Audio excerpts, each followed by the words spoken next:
أعوذ بالله من الشيطان الرجيم. بسم الله الرحمن الرحيم.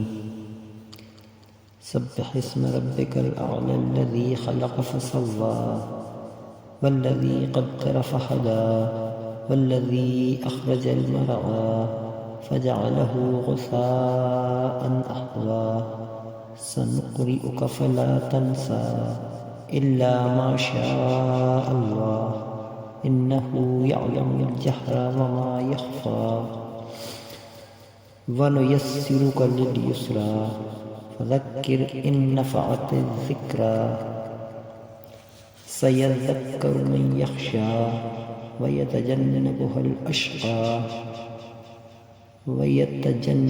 الأشقى الذي يصلى النار الكبرى ثم لا يموت فيها ولا يحيا قد أفلح من تزكى وذكر اسم ربه فصلى بل تؤثرون الحياة الدنيا والآخرة خير وأبقى إن هذا لفي الصحف الأولى صحف إبراهيم وموسى صدق اللہ العظیم.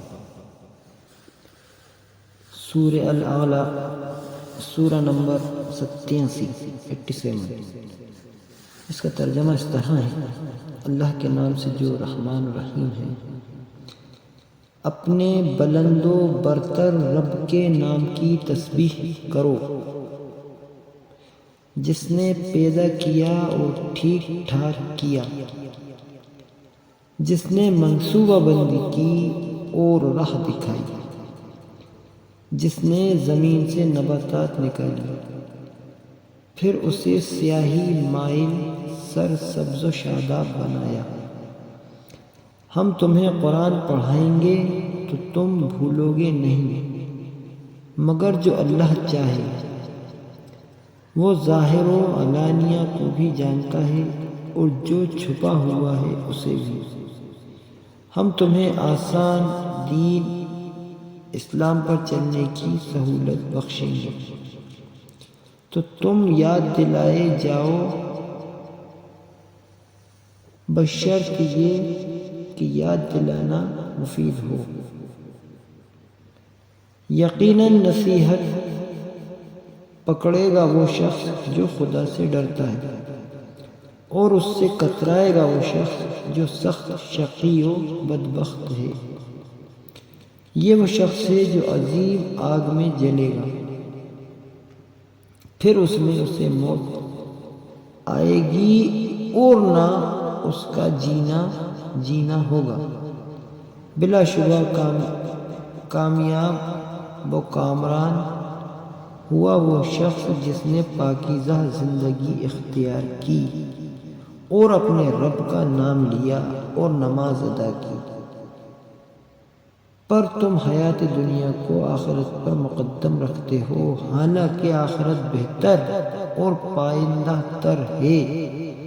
یہی بات اگلے صحیفوں میں ہے، ابراہیم اور موسیٰ کے صحیفوں میں. صدق اللہ العظیم. قرآن کی ہم جتنی بھی صورتوں کو پڑھتے ہیں، جتنی بھی قرآن کی آیات ہیں، اس میں جو کچھ بیان ہوا ہے، جو اللہ نے جو کچھ نازل کیا ہے، اس میں ہم ایک چیز یہ دیکھتے ہیں، بڑی ایک کہنا چاہیے کہ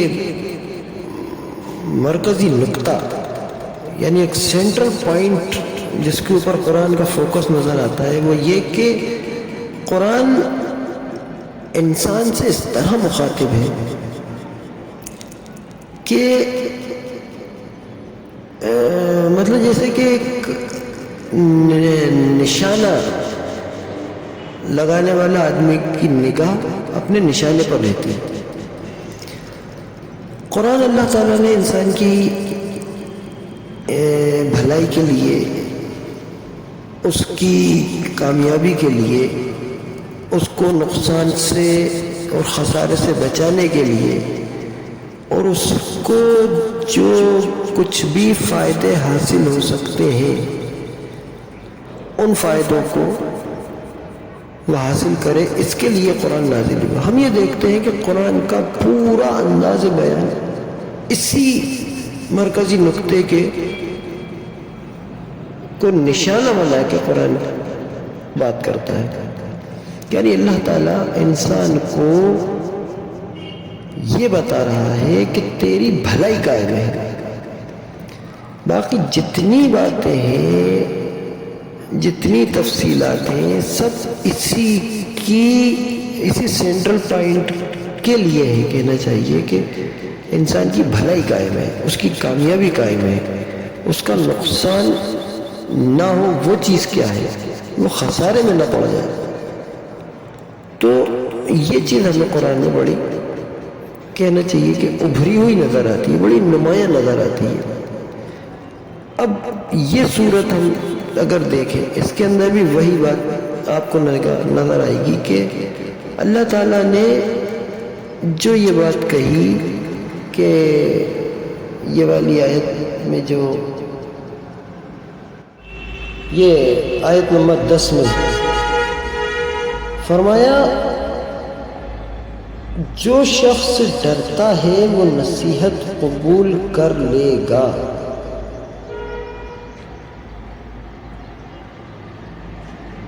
اور اس سے گریز کرے گا وہ انتہائی بدبخت. جو بڑی آگ میں جائے گا، پھر نہ اس میں مرے گا نہ جیے گا. فلاح پا گیا وہ جس نے پاکیزگی اختیار کی اور اپنے رب کا نام یاد کیا، پھر نماز پڑھی،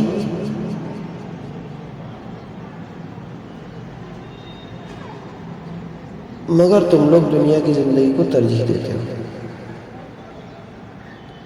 حالانکہ آخرت بہتر ہے اور باقی رہنے والی ہے. یہی بات پہلے آئے ہوئے صحیفوں میں بھی کہی گئی تھی، ابراہیم اور موسیٰ کے صحیفوں میں.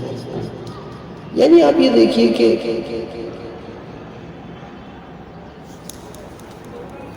انسان کی بھلائی قائم ہے، قرآن اس طرف اس کو متوجہ کر رہا ہے.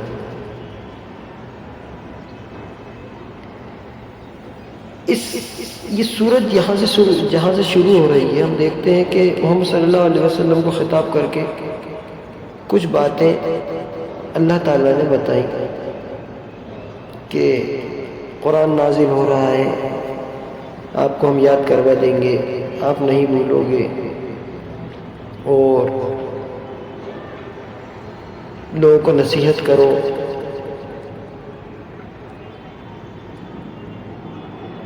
اور اس کے علاوہ یہ کہ ہم نے نباتات اگائیں.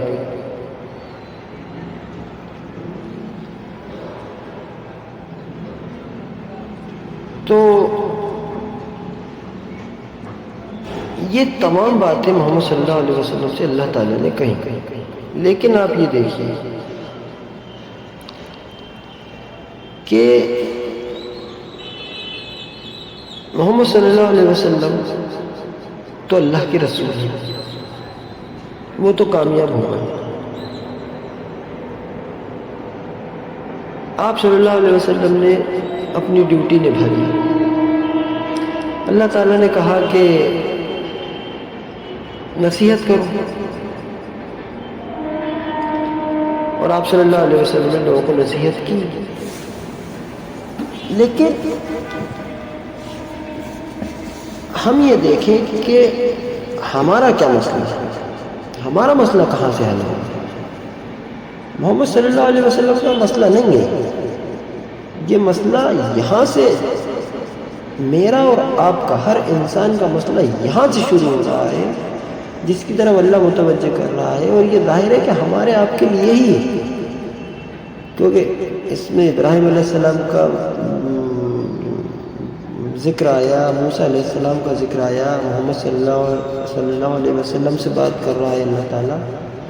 یہ تمام اللہ کے انبیاء ہیں، یہ تو کامیاب ہے، ان لوگوں کا کوئی مسئلہ ہی نہیں ہے. مسئلہ تو ہمارا اور آپ کا اور عام آدمی کا ہے، ہر انسان کا ہے. قیامت تک پیدا ہونے والے ہر انسان کا مسئلہ جو ہے وہ یہاں سے شروع ہو رہا ہے کہ جو شخص ڈرتا ہے وہ نصیحت قبول کر لے گا. یہ خطاب، یہ انسان سے خطاب کیا جا رہا. یہی کہنا چاہیے کہ اس پوری صورت کا سینٹرل پوائنٹ ہے. اگر اس طرف سے توجہ ہٹا لی گئی، یا وہ انسان جو کہنا چاہیے کہ تمام باتوں کی طرف تو دھیان دے رہا ہے کہ آپ صلی اللہ علیہ وسلم کو کس طرح قرآن یاد رہتا تھا، کس طرح نہیں رہتا تھا، کیا بھول جاتے تھے، اس کی تفصیلات بہت ڈیٹیل تمام باتیں ہیں اور وہ لکھی ہیں، ان لوگوں نے اس کی بتائی ہیں. لیکن ان تمام باتوں کے باوجود اگر آپ نے یہ نہ کیا کہ نصیحت قبول نہ کی، اور آپ اس آخرت کے دن سے نہیں ڈرے، تو ان تفصیلات سے آپ کو کیا حاصل ہو جائے گا؟ وہ تمام باتیں محمد صلی اللہ علیہ وسلم کے لیے تھیں.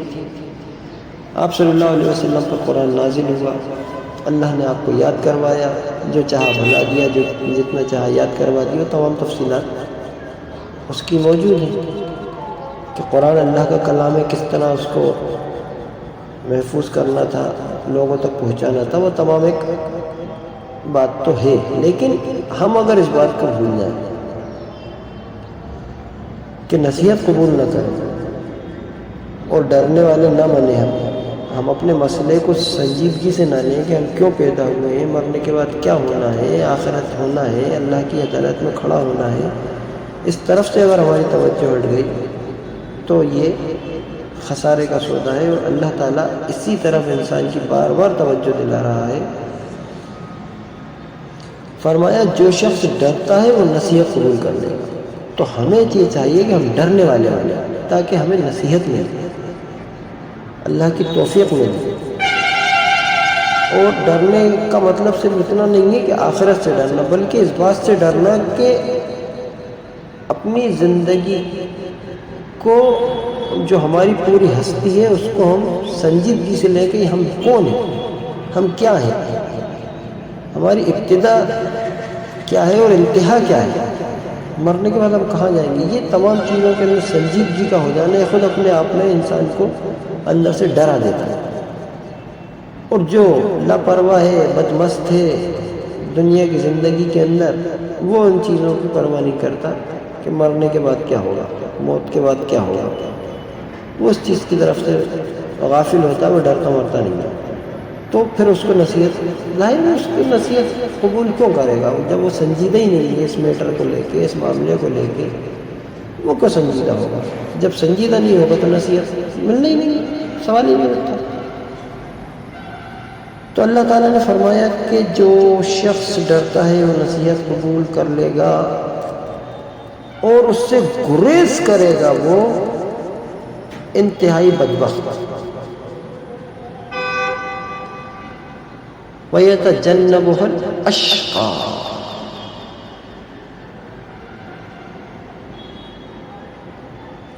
بدبخت ظاہر ہے وہی شخص بدبخت ہے جو ڈرتا نہیں، کیونکہ پورا جڑا ہوا سلسلہ اگر ہم دیکھیں تو اللہ تعالیٰ کی نگاہ میں بدبخت وہ ہے جو ڈرتا نہیں، اپنی ہستی کو، اس کا جسم، اس کا نفس، اس کی پوری ہستی کو وہ سنجیدگی سے نہیں لیتا تو وہ ڈرتا نہیں.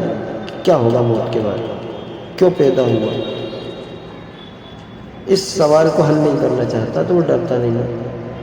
اور ڈرتا نہیں ہے تو وہ بدبخت ہو گیا. نصیحت قبول نہیں کرتا، نصیحت قبول نہیں کرتا تو بدبخت. ظاہر ہے کہ بدبخت مطلب جو انلکی ہو کہہ سکتے ہیں. اس کا انگریزی ترجمہ میں دیکھتا ہوں، یہ ہے but it will be avoided by those most unfortunate ones. اور اس سے گریز کرے گا وہ انتہائی بدبخت.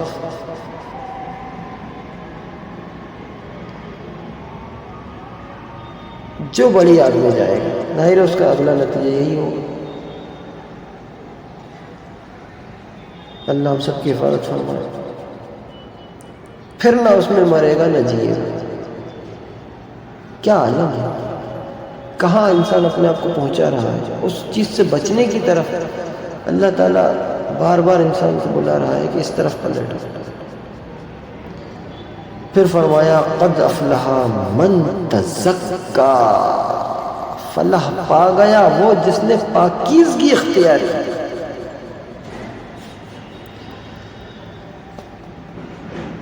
بڑی کہنا چاہیے کہ جامع آیت ہے قرآن کی، انسان کا پوری ہستی کا نچوڑ اس آیت کے اندر بیان کر دیا کہ فلاح پا گیا وہ جس نے پاکیزگی اختیار کی۔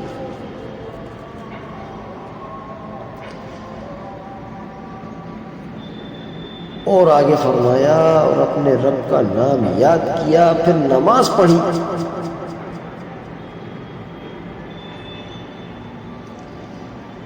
یعنی انسان نے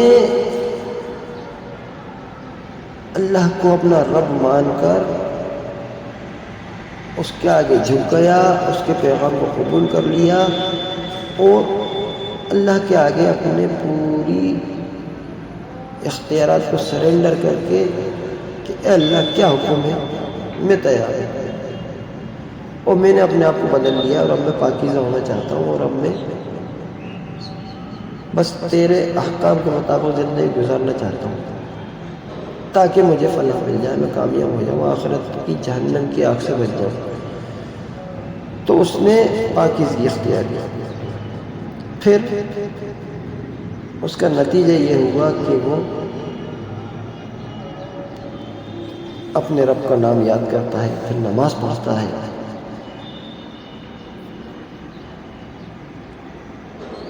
تو یہ بڑی کامیابی ہے، یہی پاکیزگی اختیار کرنے کے نتیجے وہ کامیاب ہو گیا۔ اور اس ظاہر جب پاکیزگی اختیار کرے گا تو اس کا سارے اعمال، اللہ کے سارے احکام پہ وہ عمل کرے گا، اس کی زندگی میں آ جائیں گے۔ سارے وہ باتیں جن کو اللہ نے منع کیا کہ یہ کام نہیں کرنا، اس سے اجتناب کرے گا، ان سے بچے گا، ان سے دور رہے گا۔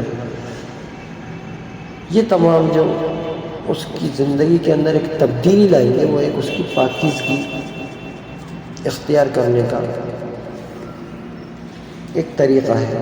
اللہ کے آگے جھک گیا، اس طرح اس نے پاکیزگی اختیار کی۔ پھر اللہ اپنے رب کا نام یاد کیا، پھر اللہ کے لیے نماز پڑھی۔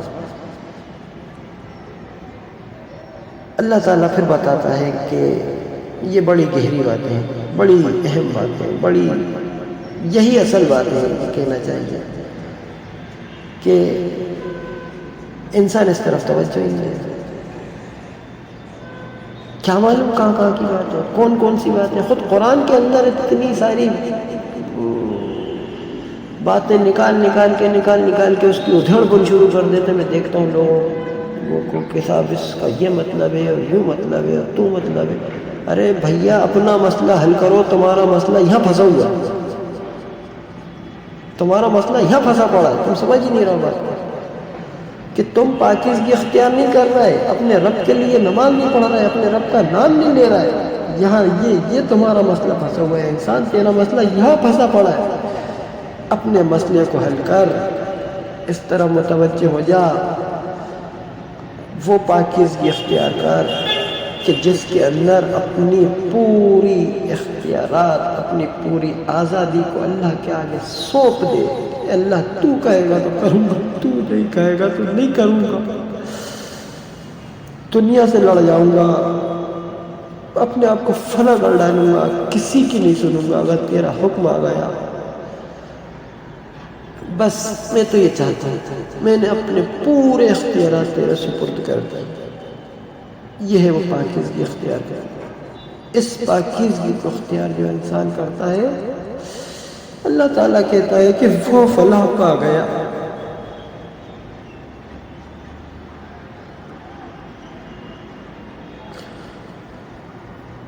اور اپنے رب کا نام یاد کیا، پھر نماز پڑھی، یہ تمام کام جس نے کیے وہ فلاح پا گیا۔ پھر اللہ تعالیٰ کہہ رہا ہے کہ یہ اس طرف تم توجہ نہیں دے رہا، کہاں کی باتیں کر رہے ہو، کس طرف دھیان ہے، کہاں بھاگے چلے جا رہا ہو، ادھر پلٹو، ادھر آؤ، سنو ہو کیا رہا ہے تمہارے ساتھ۔ اصل میں یہ ہو رہا ہے بل تؤثرون الحیات الدنیا، یہ ہو رہا ہے تمہارے ساتھ، مگر تم لوگ دنیا کی زندگی کو ترجیح دیتے ہو۔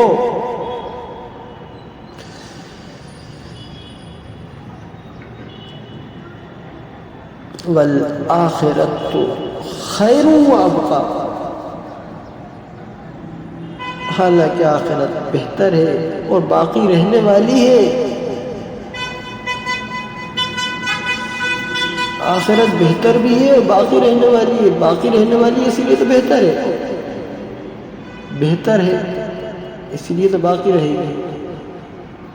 اللہ تعالیٰ کہہ رہا ہے یہ ہے اصل کہانی تمہاری، انسان تیری اتنی سی کہانی ہے، پلٹا، سنبھل جا، سنبھال لے اپنے آپ کو، وقت ہے، ابھی سانسیں چل رہی ہیں، ابھی دھڑکن چل رہی ہے، سنبھال اپنے آپ کو، پلٹا، پاکیزگی اختیار کر، اللہ کا نام لے، اللہ کے آگے جھک جا، اللہ کے لیے نماز پڑھ، اور آخرت پر اپنی نگاہ جما لے۔ فرمایا یہی بات پہلے آئے ہوئے صحیفوں میں بھی کہی گئی تھی، یعنی پہلے کے جو صحیفے تھے اس میں ایسا نہیں تھا کہ اس میں کچھ اور باتیں چل رہی تھی، پہلے کے صحیفے میں بھی یہی بات کہی گئی تھی، یہی تو اصل ہے تمہاری۔ آدم علیہ السلام سے انسان میں نے جب سے تجھے زمین پہ اتارا تب سے تیری اصل کو میں بیان کر رہا ہوں، یہی بیان کر رہا ہوں، جتنے نبی بھیجے، جتنے رسول بھیجے، جو کتاب بھیجی، جو بھی جس طرح بھی انسان تجھ تک میں نے پیغام پہنچایا، یہی پیغام پہنچایا، یہی اصل ہے۔ اللہ تعالیٰ کہہ رہا ہے یہی بات پہلے آئی ہوئے صحیفے میں بھی کہی گئی تھی، ابراہیم اور موسیٰ کے صحیفے میں، یہی بات تو ہے اور کیا ہے۔ اس کے علاوہ جتنی باتیں ہیں وہ سب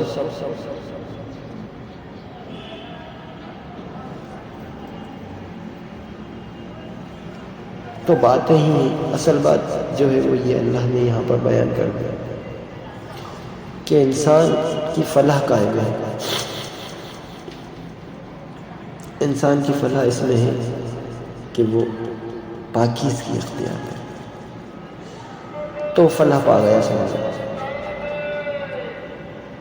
جس نے اپنے رب کا نام لیا، جس نے اپنے رب کا ذکر کیا، اس کو یاد کیا، اس کے حکموں پہ چلا، یہ تمام میننگ اس کے اندر موجود ہے، اپنے رب کے، اور اپنے رب کے لیے نماز پڑھ، نماز پڑھنے کے بھی اندر تمام چیزیں شامل ہیں کہ اللہ انسان نماز جب پڑھتا ہے اللہ کے لیے تو تمام برائیوں سے رکتا ہے،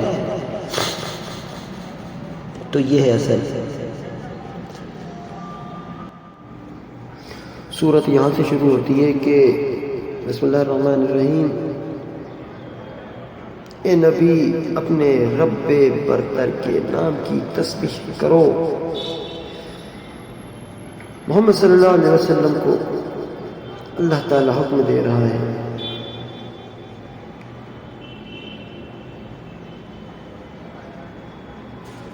اور اس کے ذریعے سے ہر انسان کے لیے یہی پیغام ہے کہ اے انسان تو اپنے رب کی تسبیح کر، اس کی پاکیزگی کو بیان کر، اس کی پاکیزگی کو یاد رکھ، اس کی حمد، اس کی پاکیزگی کو بیان کر، یعنی اس کی عبادت کر،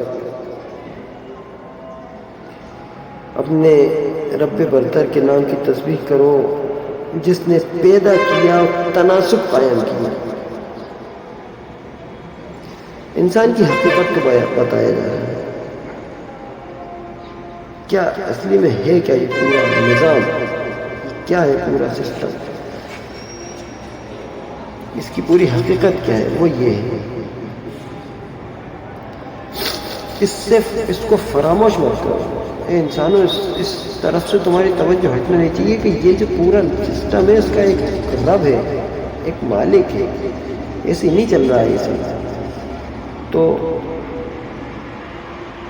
جس نے پیدا کیا، تناسب قائم کیا، جس نے تقدیر بنائی، پھر راہ دکھائی، جس نے نباتات اگائیں، پھر ان کو سیاہ کوڑا کرکٹ بنا دیا، ہم تمہیں پڑھوا دیں گے پھر تم نہیں بھولو گے، سوائے اس کے جو اللہ چاہے، وہ ظاہر کو بھی جانتا ہے، جو کچھ پوشیدہ ہے اس کو بھی، اور ہم تمہیں آسان طریقے کی سہولت دیتے ہیں، لہذا تم نصیحت کرو اگر نصیحت نافع ہو۔ آپ صلی اللہ علیہ وسلم کو نبی بنانے کے بعد اللہ تعالیٰ نے بتایا کہ یہ تمام پروٹوکالز اے نبی آپ کے لیے ہیں کہ جب ہم نے آپ کو نبی بنایا ہے تو یہ تمام چیزیں، تمام سہولیات اور یہ تمام جو طریقہ ہے اس کو ہم اپنے حساب سے سیٹ کریں گے آپ کے لیے، لہذا یہ کہ آپ پریشان نہ ہوں، اور اپنی حقیقت کو بھی آپ بھی یاد رکھیں، اور انسان جب پڑھیں تو وہ بھی اس چیز کو سمجھیں کہ اللہ تعالیٰ نے جو یہ پورا سسٹم بنایا ہے، نظام بنایا ہے، اس کے اندر انسان کو پیدا کیا ہے، وہ کیا ہے۔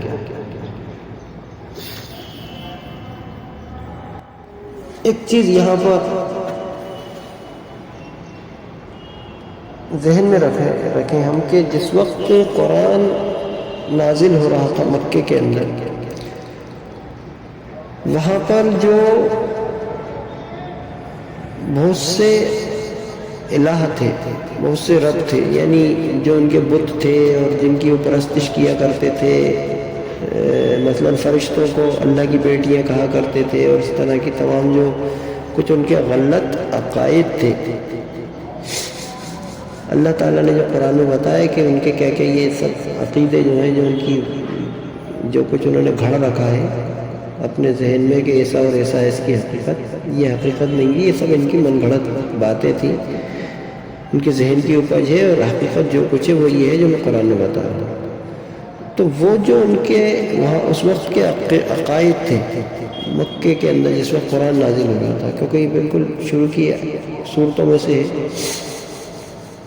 تو وہ ان کے جن کی وہ عبادت کیا کرتے تھے، جن سے وہ ڈرا کرتے تھے، جن کے آگے وہ چڑھاوے چڑھاتے تھے اللہ کو چھوڑ کر، وہ ان کو اپنا رب مانتے تھے۔ قرآن نے آ کر ان تمام چیزوں کو غلط بتایا کہ یہ طریقہ، یہ عقیدہ، یہ تمہاری سوچ غلط ہے، صحیح بات یہ ہے کہ یہ تمہارے رب جو تم نے بنا رکھے، یہ تمہارے رب ہے ہی نہیں، تمہارا رب تو اللہ ہے، اور اسی کو اپنا رب مانو، یعنی رب یعنی وہ جو تمہیں پالتا ہے، جو تمہارا مالک ہے۔ اسی لیے ہم دیکھتے ہیں کہ قرآن میں جگہ جگہ کہا کہ رب، اللہ تمہارا رب ہے۔ قبر کے بارے میں بھی آتا ہے کہ اللہ تعالیٰ قبر میں انسان سے سوال ہوگا کہ من ربوں کا، تیرا رب کون ہے؟ تو انسان جواب دے گا کہ میرا رب اللہ ہے۔ تو وہی جواب دے گا جس نے دنیا میں اس کو اپنا رب بنایا، اور جس نے اپنا رب دوسروں کو بنا لیا، وہ ظاہر ہے کہ وہ غلط اس کی سوچ ہے، اور قبر میں بھی وہ جواب نہیں دے پائے گا، اور آخرت میں ناکام ہوگا، وہ تو آگے کی باتیں ہیں۔ تو کہنے کا مطلب یہ ہے کہ وہاں کے لوگ جنہوں نے دوسرے نظریات گھڑ رکھے تھے، بہت سے بت اور بہت سے دوسرے ان کے جو کچھ ذہن میں تھا، ان کو ایک رب کی طرح وہ ماننے لگے تھے کہ یہ ہماری رب الہ کہ یہ ہمارے الہ ہے، ہمارے معبود ہیں، ہم ان کی عبادت بھی کر رہے ہیں، مطلب اس کے آگے جھکتے بھی تھے اور ان کو اپنا مالک بھی سمجھتے تھے، وہ سمجھتے تھے کہ یہ بت کی ہماری دعائیں بھی سنتے ہیں، اور اس طرح کی ان کے عقائد تھے۔ اللہ تعالیٰ نے کہا یہ تمام چیزیں غلط ہیں، یہ تمام عقیدوں کو چھوڑ دو اور اس عقیدے کی طرف آ جاؤ کہ تمہارا رب اللہ ہے، لا الہ، نہیں ہے کوئی الہ سوائے اللہ کے، لا الہ الا اللہ، اللہ کے سوا کوئی الہ نہیں ہے، اللہ کے سوا کوئی رب نہیں ہے، پالنے والا بھی وہی ہے، پیدا کرنے والا بھی وہی ہے، اور عبادت کے لائق بھی وہی ہے، حکم بھی اسی کا جاری ہوگا، ہر چیز کے لائق صرف اور صرف اللہ ہے۔ تو اللہ کا جو پہچان تھی اس کو کفار مکہ خوب جانتے تھے کہ اللہ ہم کسے کہتے ہیں، اور جو ان کے دوسرے معبود تھے جن کی وہ عبادت کیا کرتے تھے، جو ان کے بھگوان دیوتا جو بھی کہہ لیں ہماری زبان میں، وہ ان کو وہ الگ جانتے تھے، تو اللہ کو پہچانتے تھے کہ اللہ کون ہے، ایک وہ سپریم پاور، وہ سپریم گاڈ، وہ سب سے اوپر ایشور کہے، جو بھی انسان جس زبان میں جانتا ہے، وہ سب سے اعلیٰ، سب سے اونچا، وہ جو ہے وہ اس کو اللہ کہا کرتے تھے، اور اللہ ہی کو وہ اچھی طرح جانتے تھے کہ اللہ وہ ہے، لیکن اس کے ساتھ یہ دوسروں کو شریک کرتے تھے۔ تو اللہ تعالیٰ نے وہاں جب قرآن نازل ہوا تو ان کی تمام غلط عقائد کو بتا کر واضح کیا کہ یہ تمام جتنے تم نے غیر اللہ بنا رکھے ہیں، غیر معبود بنا رکھے ہیں، غیر ارباب بنا رکھے ہیں، وہ اللہ کو چھوڑ کر جو ارباب بنا رکھے ہیں وہ سب غلط ہیں۔ رب صرف اللہ ہے، الہ صرف اللہ ہے، معبود صرف اللہ ہے، اور یہ سب تمہارے عقائد غلط ہیں۔ تو اللہ تعالیٰ نے یہاں سے جو یہ سورج شروع ہو رہی ہے کہ سب حسم ربک الاعلیٰ، اپنے رب اعلیٰ سب سے بڑھ کر رب جو ہے اس کے نام کی تسبیح کرو، یعنی اللہ کو اپنا رب بنانا، بس اسی کی تسبیح کرنا اور کسی کی تسبیح نہیں کرنا۔ تو یہ بات سمجھنے کی ہے کہ رب کے معنی جو ہے وہ ہیں جو انسان اپنے غلط عقائد کی وجہ سے دوسروں کو اپنا رب بنا لیتا ہے۔ رب کے معنی میں جو کچھ شامل ہے، مالک ہونا اور پروردگار ہونا، وہ صرف اللہ ہے۔ تو یہ انسان کا جب عقیدہ درست ہو جاتا ہے تو وہ پھر اسی سپریم پاور کو اپنا رب بنا لیتا ہے۔ اور ظاہر ہے کہ عرب کے لوگ کیونکہ اللہ کو سپریم پاور جس سے وہ مانا کرتے تھے اسے وہ اللہ کہتے تھے، تو اللہ تعالیٰ نے کہا کہ اللہ تمہارا رب ہے۔ ایک چیز اور ہم دیکھتے ہیں کہ اللہ تعالیٰ نے محمد صلی اللہ علیہ وسلم کو خطاب کیا ہے قرآن میں کئی موقعوں پر، اس میں ہم یہ چیز دیکھتے ہیں کہ اللہ تعالیٰ کہتا ہے کہ تیرا رب، یعنی محمد صلی اللہ علیہ وسلم سے جب بھی اللہ تعالیٰ مخاطب ہوتا ہے کہتا تیرا رب۔ جیسے ہم دیکھتے ہیں پہلی آیت جو نازل ہوئی، جو پہلی بار جبرائیل علیہ السلام آئے پہلی 5 آیات لے کر قرآن کی، اقرأ بسم ربک الذی خلق، تو اللہ تعالیٰ نے ڈائریکٹ کہا کہ یہ نبی تیرے رب کے نام سے پڑھو، اپنے رب کے نام سے پڑھو، تمہارے رب کے نام سے پڑھو۔ یعنی آپ صلی اللہ علیہ وسلم کا جو کردار تھا ان کفار کے درمیان میں، آپ پیدا ضرور ہوئے تھے لیکن آپ نے کبھی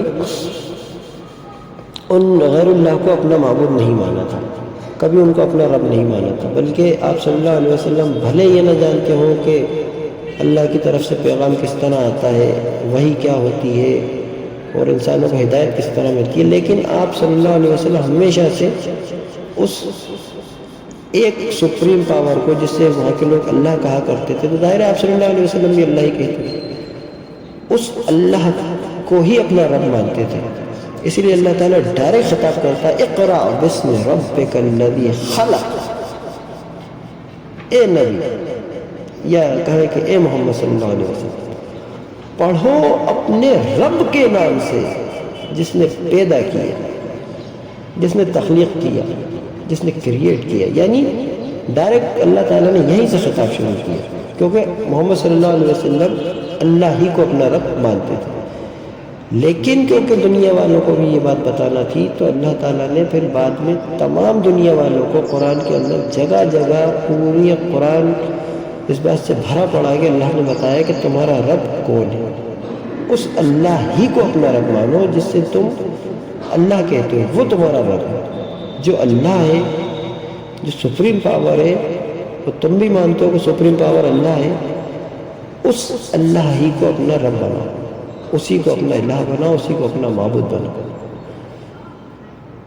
اور ان تمام 3-4 جو یہ ورڈ ہے، ان کی جو صفات ہیں، ان کی جو معنی ہے، اس کے اندر تمام تفصیلات آ جاتی ہیں کہ وہ جس کا حکم مانا جائے، وہ جس کے آگے جھکا جائے، وہ جس سے مانگا جائے، وہ جو پالتا ہے، وہ جو مالک ہے، یہ تمام چیز معنی ان الفاظ کے اندر آتے ہیں، رب میں، الہ میں، معبود میں۔